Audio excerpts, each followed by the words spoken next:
ठीक है। और शुजा साहब, दूसरा जो बड़ा मेजर इशू है आखिर में, उसको भी हम थोड़ा सा ज़रा डिस्कस कर लेते हैं कि अब ये जो टैक्स का शॉर्टफॉल 4-5 माह में कुछ 350 अरब तक पहुंच गया है। फिस्कल ईयर ख़त्म होते होते ये 800-900 अरब तक अगर पहुंचता है तो हमने एक बड़ा ह्यूज टारगेट पहले सेट कर लिया, फिर हम उस तक पहुंच भी नहीं पा रहे।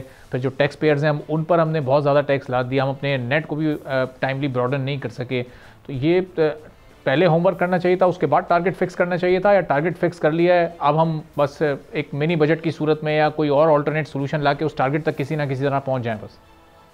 देखिए, मेरा एक सबसे बड़ा कंसर्न है कि जो पिछले 2-4 साल में हमारा कभी भी ग्रोथ टारगेट नहीं रहा है। हमारा टारगेट है टैक्सेस को। देखें, जो ग्रोथ है इकोनॉमी को वो चलाती है, टैक्सेस नहीं चलाते।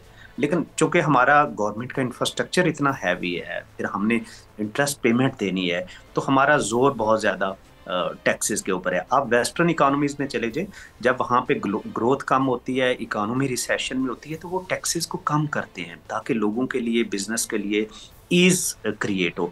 हमने इस साल जो टैक्सेस का टारगेट है वो बहुत हैवी और बहुत सुपर एम्बिशियस रखा हुआ है कि जी 30% हम उसको एनहांस करेंगे। अब देखिए, उसमें पहले क्वार्टर में शॉर्टफॉल आया, जो मेरी अपनी एस्टिमेशन कह रही है कि ये शायद हम 600-700 बिलियन के ऊपर एंड ऑफ द ईयर चले जाएं। लेकिन आप पाकिस्तान में देखें, हिस्टोरिकली हमारे पास मिनी बजट आते हैं। तो आईएमएफ के साथ जो एग्रीमेंट हमारा है उसके अंदर ये इन्होंने रखा हुआ है कि जी कि कौन कौन से एरियाज हैं कि जहाँ पे फर्ज करें आप इंपोर्ट के ऊपर रॉ मटेरियल पे टैक्सेस लगा देंगे, आप फेडरल एक्साइज ड्यूटी लगा देंगे, सीमेंट के ऊपर आप हो सकता है 100 रुपया पर बोरी ऐड कर देंगे। तो ये क्वेश्चन है। लेकिन जो एक थोड़ी सी अच्छी चीज है वो ये है कि गवर्नमेंट के पास अभी तक स्पेस है। मैं उसकी आपको एग्जांपल देता हूँ कि जिस तरह रेमिटेंसेस बढ़ रही हैं, जाहिर है डेफिनेटली उसका करंट अकाउंट पे इम्पैक्ट है।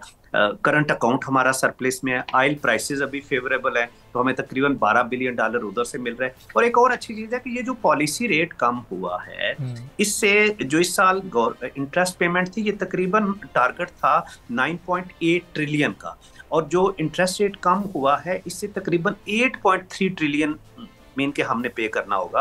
तो तकरीबन 1.5 ट्रिलियन जो कि 1500 अरब बनता है, वो इस पॉलिसी रेट के कम होने से गवर्नमेंट को फायदा हुआ है। तो कहीं ना कहीं गवर्नमेंट के पास इस वक्त स्पेस है कि जी कि ये अगर 600-700 बिलियन का शॉर्टफॉल आ जाए तो ये कोई बहुत बड़ा शॉर्टफॉल नहीं होगा। सब्सक्राइब करें और बेल दबाएं ताकि कोई खबर रह न जाए।